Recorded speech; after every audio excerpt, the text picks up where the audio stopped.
술을 좋아하는 분들 계시죠? 술 좋아하는 분들은 대부분 혼자서 스스로 술을 배우지는 않습니다. 먼저 술을 배운 친구, 또 가까이 있는 직장 동료를 따라서 술집에 첫 발을 내딛게 됩니다. 그래서 평생 동안 간단하게 생각하고 쉽게 어울려서 한 걸음 내디딘 그 걸음이 평생 술을 끊지 못하도록 술꾼으로 살아가도록 만들어버리고 맙니다. 이것이 어울림의 중요성이요 위험성입니다. 어떤 사람들과 어떻게 어울리느냐, 그것이 우리의 인생에 살아가는 삶의 내용을 결정지어버리고 가치관을 형성하기 때문에 그렇습니다. 교회는 어떤 곳인가? 교회는 성도들의 어울림의 현장입니다. 교회는 성도들이 어울리는 곳이지요. 그래서 이 교회에서의 이 어울림을 우리는 성도의 교제라고 부릅니다. 세상의 어울림, 세상의 교제는 자신들의 즐김이 목적입니다. 그래서 어울려요. 나의 삶의 즐거움과 내 인생을 어떻게 하면 보다 더 즐길 수 있을까라고 하는 것이 세상 교제의 목적인 반면에 성도의 교제는 섬김이 목적입니다. 그러니까 세상의 어울림은 굉장히 이기적이지요. 자기 만족을 위해 그 모임에 가서 어울리게 됩니다. 그러나 교회의 어울림, 성도의 교제는 나만의 만족이 아니라 서로의 만족을 위한 그런 이타적 모임이 바로 성도의 교제, 성도의 어울림입니다. 그러니까 교회는 어떤 곳인가? 교회는 섬김의 공동체입니다. 교회의 모든 직분은 계급이 아니고 섬김의 기능을 위한 직분이요, 섬김을 위한 위치가 교회의 모든 직분이에요. 교회의 장로도 마찬가지고 권사도 마찬가지고 집사도 마찬가지고 교회의 모든 기관들도 동일합니다. 함께 성도들이 어울리는데 이것이 내 만족을 위하여서 내가 즐기기 위한 것이 아니고 서로를 섬김으로 서로 모두가 만족하기 위하여서 교회는 여러 직분과 여러 기관들이 있는 것이죠. 그럼 섬김이란 교회 안에서만 제한되고 국한되는 일인가? 아닙니다. 이 교회 생활에서만 섬김이 필요한 것이 아니고 그리스도인은 세상 속에서도 섬김이로 살아야 합니다. 왜냐하면 예수님께서 우리를 부르시고 우리를 구원하셔서 우리의 신분을 무엇으로 줬느냐? 너희는 세상의 빛이요 소금이다 라고 우리의 신분을 매겨주셨습니다. 마태복음 5장 13절과 14절 말씀을 보면 너희는 세상의 소금이니, 그러니까 어떻게 해야 되느냐? 소금이 만일 그 맛을 잃으면 무엇으로 짜게 하겠느냐? 밖에 버리워져서 사람들에게 밟힐 뿐이니라. 소금이라면 소금의 사명이 있다는 거죠. 소금이 해야 될 일이 있다는 것이죠. 그 이어지는 말씀도 보십시오. 너희는 세상의 빛이라. 산 위의 동네가 빛된 너희로 인하여 숨겨지지 못할 것이다. 빛처럼 되라고 말하지 않고 너희가 빛이다. 그러니까 너희는 빛된 사명을 해서 산 위의 동네가 어둠에 가리지 않도록 해야 한다라고 말씀하시죠. 이 말씀을 쉬운 말로 바꾸면 우리가 누구냐? 우리는 세상의 섬김이라는 것입니다. 세상의 섬김은 구원받은 그리스도인이 당연한 일인 거예요. 다시 말하면 영적인 노블리스 오블리제가 바로 이 섬김이라는 것이죠. 여러분, 사회의 부유한 자들과 사회의 어떤 지도층과 특권층들은 그 사회에 대한 당연히 감당해야 될 도덕적 의무가 있다라고 우리가 그렇게 믿잖아요. 그래서 그리스도인들도 이 세상에 이런 영적인 책무를 가진 섬김이로 우리가 부름을 받았다라는 것입니다. 그렇다면 문제는 어떻게 하면 이 섬김을 실천할 수 있는가? 어떻게 살아야 섬김을 실천하는 삶을 살 수 있는가? 이 섬김의 원리는 무언가? 이것에 대한 이해가 우리에게 필요하지 않겠습니까? 오늘 그 말씀을 본문에서 배우려고 합니다. 오병이어 떡 5개와 물고기 2마리로 일어난 기적의 사건인데 여기에서 섬김에 대한 교훈을 배운다? 맞습니다. 본문은 기적의 사건입니다. 그런데 이 기적의 사건은 어떤 이유로 이 기적이 베풀어지게 되었느냐? 제자를 시험하기 위한 내용으로 이 사건이 일어나게 된 것이죠. 예수께서 빌립을 시험코자 하셨더라. 기적의 사건인데 이 기적의 사건은 그런 의미에서 시험의 사건이에요. 그런데 왜 시험의 사건을 배고픈 군중을 먹이는 이 일로 시험을 하셨는가? 그런 의미에서 이것은 시험의 사건이면서 동시에 섬김의 사건이에요. 섬김이 뭐냐를, 어떻게 섬겨야 하는지를 예수님이 그 제자들에게 가르치시기 위한 사건이단 말이죠. 그래서 이 본문 속에서 우리는 이 섬김의 원리들을 배울 수 있습니다. 그 첫째로, 섬김은 작은 것의 섬김이 섬김의 실천의 가장 근본적인 원리예요. 예수님께서 제자들에게 5절에 이렇게 말씀하셨죠. 우리가 어디서 떡을 사서 이 사람들을 먹이겠느냐. 그 당시 그 들판에는 장정만 5,000명, 그러니까 줄잡아 여자와 아이를 포함하면 10,000명이 넘는 사람이 모여 있는데 이들을 어디서 먹을 것을 사서 먹이겠느냐, 이걸 어떻게 먹이겠느냐라는 질문을 던졌을 때 제자들이 어떤 반응을 보였습니까? 9절 말씀을 보면 여기 한 아이가 있어 보리떡 5개와 물고기 2마리를 가지고 있나이다. 그러나 그것이 이 많은 사람에게 얼마나 되겠삼나이까. 이런 이야기입니다. 아무리 찾아봐도 먹을 것이 없고 하나 찾아낸 것이 어린아이 한 끼 식사, 요즘으로 쉽게 말하면 이 햄버거 하나를 찾아냈는데 이게 얼마나 되겠삼나이까. 이게 제자들의 반응이었습니다. 그럴 때 예수님은 어떤 반응을 보입니까? 동일한 사건을 기록한 마태복음 14장 18절에 보면 이러시되 아무런 사용 가치가 없고 이게 얼마나 되겠냐고 하찮게 생각하는 그것을 내게로 가져오라라고 말씀을 하세요. 제자들은 이게 무슨 소용이 있겠습니까? 라고 말했는데 예수님은 이게 무슨 소용이 있겠나고 말하는 그것을 소용없다고 치부하지 말고 내게로 가져오라라고 말씀을 하십니다. 그래서 어떤 결과를 도출해내셨는가? 11절 말씀을 보니까 예수께서 떡을 가져 축사하신 후에 앉아있는 자들에게 나눠주시고 물고기도 그렇게 그들의 원대로 주시니라. 그렇게 하고 13절 말씀해 보니까 이에 그 눈이 보리떡 5개로 먹고 남은 조각이 12바구니에 찼더라. 조금씩 아껴서 떼주고 그저 절제하면서 떼줘서 그냥 깔딱 요기만 해라. 배고픔만 채워라. 그러고 거둔 조각이 12바구니가 아니에요. 마태복음 14장 20절에 보면 한 번 더 반복해서 이야기를 하고 있습니다. 다 배불리 먹고 남은 조각을 거두니 12바구니에 차게 되었더라. 그럼 왜 이 사건을 통해서 주님은 무엇을 가르치려고 하셨는가? 기독교의 가치 정신, 신앙의 가치 정신과 세상의 가치 정신이 다르다라고 하는 것을 주님이 가르치기 위함이었습니다. 세상은 높은 것이 좋은 것이고 많은 것이 좋은 것입니다. 그 세상의 가치는 커야 되고 높아야 되고 많아야 그게 가치 있는 것이죠. 이것이 세상의 가치관이에요. 특히 유교적 가치관은 이런 것이 더 심합니다. 우리가 유교 문화에 사는데 유교적 가치는 힘이, 지위가, 높음이 선이고 답입니다. 이게 유교의 어른 문화예요. 우리 이런 말 종종 쓰죠. 어른이 말하는데, 그러면 그게 어른이 말하는 것이 진리요, 어른이 말하는 것이 무조건 답이요, 어른이 말하면 무조건 숙여야 되는 것이죠. 근데 여러분 가만히 생각해 보십시오. 많이 가진 자가 적게 가진 자를 섬기는 것이 맞습니까? 아니면 적게 가진 자가 많이 가진 자를 섬기는 게 맞습니까? 힘 있는 자가 힘 없는 자를 섬기는 것이 맞습니까? 힘 없는 자가 힘 있는 자를 섬기는 게 맞습니까? 지위를 높은 지위에 있는 사람이 낮은 사람을 섬기는 게 그게 맞습니까? 아니면 지위도 없는 낮은 자가 높은 지위에 있는 사람을 섬기는 게 맞습니까? 어느 게 옳습니까? 이게 세상의 가치관이에요. 그러나 기독교의 가치 정신은 다릅니다. 예수님은 작은 것을 굉장히 소중히 여기세요.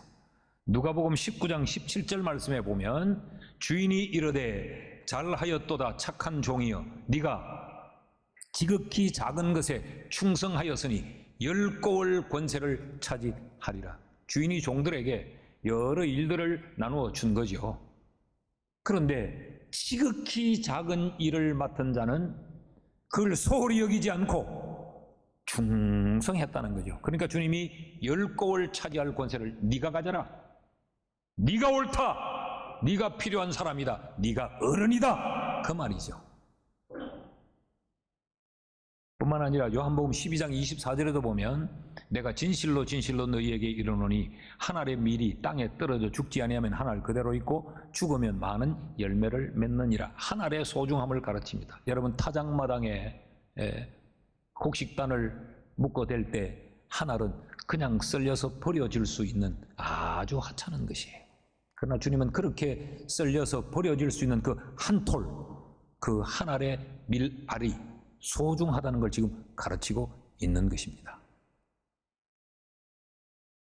그러므로 여기서 우리가 섬김은 뭐냐? 작은 것의 섬김으로 출발되어져야 하는데 작은 것의 섬김이란 두 가지 의미를 갖습니다. 하나는 작은 것으로도 섬길 수 있다는 겁니다.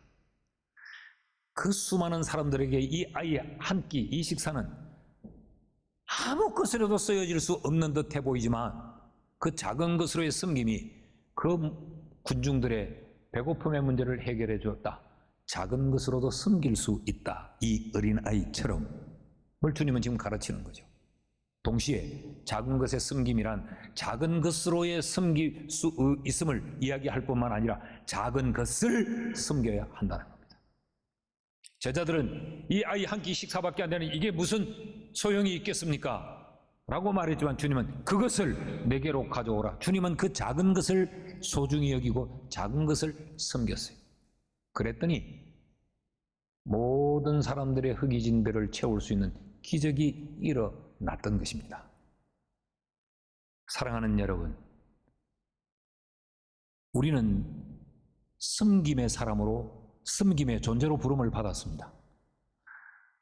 우리 세상의 가치관을 가지고 우리도 이 섬김의 삶을 살아가려면 성경이 원하는 대로 살아갈 수가 없습니다. 우리는 늘 없어서 못 섬깁니다. 우리는 늘 부족해서 못 섬깁니다. 시간이 없고 돈이 부족하고 재능이 없고 재능이 부족하고 그래서 못 섬깁니다. 그런데 주님은 누구에게나 다 주어진 게 있다. 그 작은 것으로도 섬길 수 있다. 그것으로 섬김의 삶을 살라 라고 지금 말씀하고 있는 것이죠. 둘째로 섬김의 삶을 어떻게 실천해야 되는가? 그 섬김의 원리는 뭔가?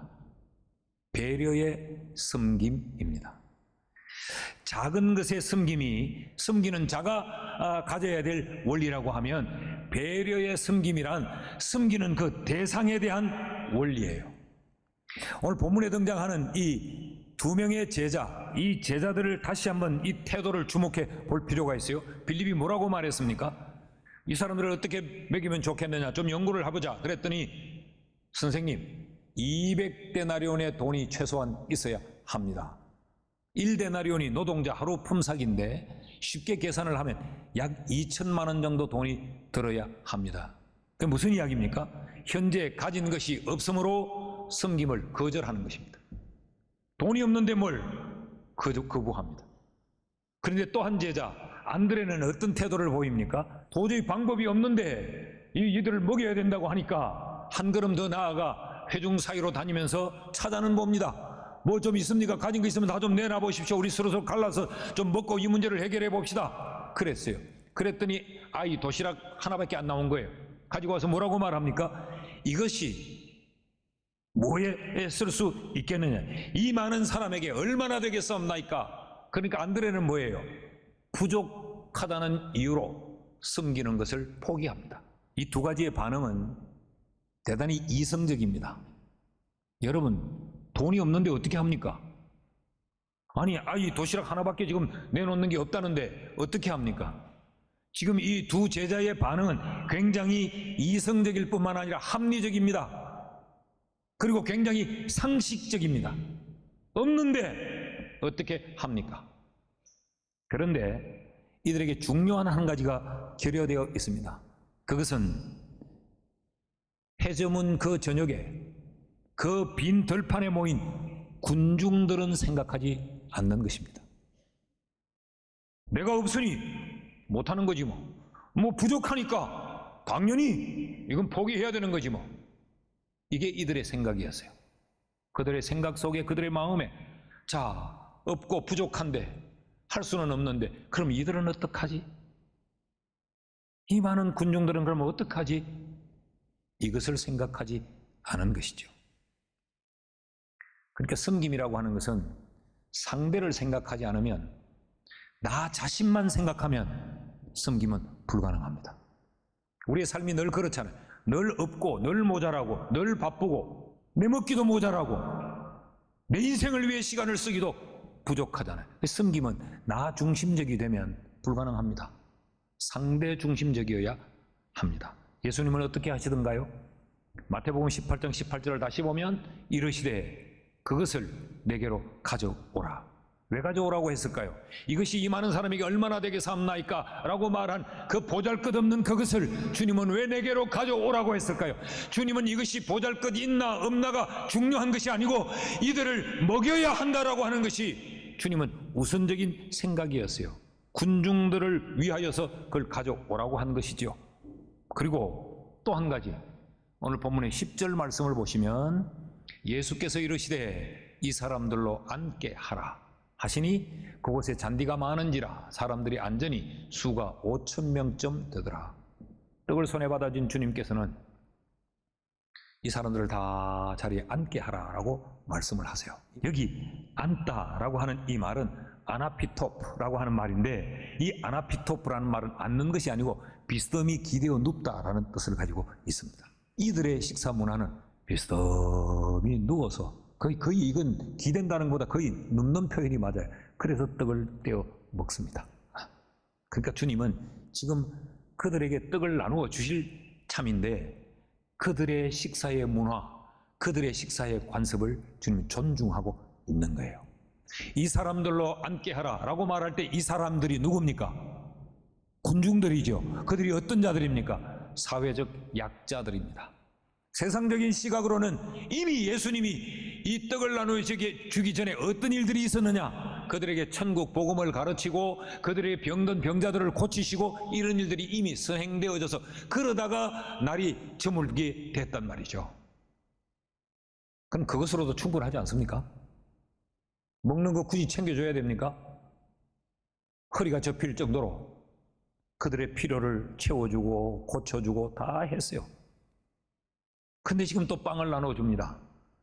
가지껏 써서 먹든지, 물구나무를 써서라도 빵 한 조각 받으면 감지덕진데 주님은 그렇게 빵을 나누지 않았어요. 그들의 식사의 문화를 존경하고 상대를 배려한 것이죠.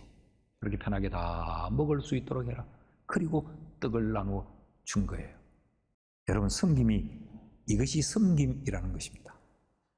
섬김은 언제나 누구에게나 어디서나 나 중심으로 행해지는 것이 아니고 상대를 배려하는 것입니다. 셋째로, 섬김은 어떻게 실천해야 하는가? 작은 것으로 섬기며 작은 것을 섬겨야 할 뿐만 아니라 섬김은 상대를 배려하는 것으로 실천되어져야 하고, 셋째, 감사의 섬김이 되어야 합니다. 예수님께서 행하신 행동 하나를 우리가 주목해 봐야 하는데 11절 말씀을 보면 예수께서 떡을 가져 축사하신 후에 앉아 있는 자들에게 나눠 주시고 그랬습니다. 나누는 나눔보다 축사가 우선입니다. 이 축사가 뭐냐? 이 축사는 유카리스테오라고 하는 말인데 영어로 바꾸면 thanks, 감사한다는 거예요. 감사. 그러니까 나누는 일을 보다 먼저 감사를 먼저 했다는 이야기죠. 이게 굉장히 중요한데 이 감사를 그러면 누구에게 했느냐? 오병이어 자기의 이 한 끼 식사를 내놓은 그 어린아이에게 감사한 것이 아니에요. 마태복음, 마가복음, 누가복음, 요한복음을 제외한 이 공간복음서에는 꼭 이런 표현 하나가 삽입되어 있습니다. 하늘을 우러러 축사하시고, 이게 삽입되어 있어요. 마태복음 14장 19절을 보면요, 무리를 명하여 잔디에 앉히시고 떡 5개와 물고기 2마리를 가지사 하늘을 우러러 축사하시고, 그러니까 예수님이 이 감사한 행위는 그 아이에게 고마워, 이 도시락 내줘서 고마워, 내가 잘 활용해서 사용할게, 그 아이에게 감사를 표한 것이 아니고 하나님을 향하여 감사했다라는 이야기입니다. 자, 그럼 그 감사는 어떤 성격의 감사일까요? 지금 넉넉함 때문에 감사하는 것이 아니고 현재 있는 것 때문에 감사한 것입니다. 이게 감사의 정신입니다. 우리는 어째요? 현재 있는 것은 늘 불만이요, 현재 있는 것은 늘 못마땅하며, 우리의 감사할 경우는 현재 넉넉할 때, 오 주여 감사합니다, 이게 우리의 감사인데, 지금 성경은 예수님이 본을 보여주는 이 감사의 행위는 넉넉함 때문에 드리는 감사가 아니고 현재 있는 것 때문에 드리는 감사예요. 그렇다면 여러분, 우리는 감사하지 않아야 될 사람은 아무도 없어요. 자, 이 하늘을 향하여 감사한 것은 많이 받음 때문일까요? 아니면 지금 손에 오병이어를 거머쥐고 감사하는 이유는 이것으로 말미암아 받게 될 것을 감사하는 걸까요? 받은 것을 감사하는 것이 아니고 지금은 적지만 이것으로 인하여 이제 곧 예수님이 이들을 나눠줄 텐데 그 받을 것을 인하여 주님은 미리 감사하는 거죠. 그러니까 예수님의 이 감사는 선불감사입니다. 선불감사. 여러분, 받은 것에 감사하는 것은 당연함입니다. 받은 것을. 그래서 받고도 감사 안 하는 걸 우리는 파렴치하다고 말하지 그걸 정상이라고 말하지 않아요. 성경이 가르치는 감사는 받을 것을 감사하는 거예요. 예수님께서 떡을 나누어 주기 전에 감사부터 드렸는데 이 감사는 어떤 감사일까요? 이렇게 많은 사람들이 모여 있지만 먹을 것을 얻을 수 있는 그 환경과 이들에게 먹을 것을 나눠줄 수 있는 조건이 갖추어졌기 때문에 그런 갖추어진 환경과 조건 때문에 드린 감사일까요? 아니면 환경과 조건은 전혀 아닐지라도 그 하나님을 향하여 드리는 감사일까요? 환경과 조건 때문에 드린 감사는 아니에요. 환경과 조건을 살피면 원망과 불평밖에 할 게 없어요. 그럼에도 불구하고 하나님을 향하여 감사한 것은 하나님 때문에 지금 감사하고 있는 거예요. 그런 이유에 나눠주셨다. 우리에게 가르치는 바가 많지 않습니까? 참된 섬김은 감사로 시작하는 것이라는 거죠. 섬김으로 무언가를 또 획득하고 얻어서 하는 것이 아니고 지금 부족한 환경에 지금 이런 어려운 상황에서도 가진 것이 없음에도 불구하고 섬길 수 있음을 감사하는 것. 이것이 섬김의 원리요, 이것이 섬김의 참된 정신이라는 겁니다. 사랑하는 여러분, 감사의 섬김은요, 섬기고도 기뻐요. 어떻게 상황이 달라져도 시험 들거나 실족하지 않습니다. 감사의 섬김에는 아름다운 향내가 늘 향기가 뿜어져 나옵니다. 그러나 감사 없는 섬김, 원망하고 불평하고 못마땅해하면서 자신의 감정을 표출하고 시비하고 그러면서 또 섬김의 행위는 해요. 거기에는 늘 내 마음속에 기쁨은 없어요. 늘 불만이요, 늘 시험 들어요. 근데 그 섬김의 행위를 받는 상대도 기쁘지 않아요. 즐겁지 않아요. 하기 싫으면 그만해라. 그런 반응이 나올 수밖에 없는 거죠. 우리 교회가 늘 감사로 섬기는 그런 감사의 공동체가 되어서 우리 모두가 기쁘고 복되며 우리 모두가 스스로 기쁘고 복됨으로 우리 교회가 기쁘고 복되기를 주의 이름으로 축복합니다. 제가 기도할 때 종종 이런 표현을 많이 써요. 예배를 돕는 모든 자들에게 섬김의 기쁨이 있게 해달라고 그렇게 늘 기도해요. 섬김의 행위를 하면서도 기쁨이 없는 사람이 있어요. 늘 못마땅하고 늘 불만족이고 뭐 이거는 안 해주고 저거는 왜 이렇고 이거는 왜 이러고 그러면 섬기고 기쁨이 없는 그 일을 왜 하냐고.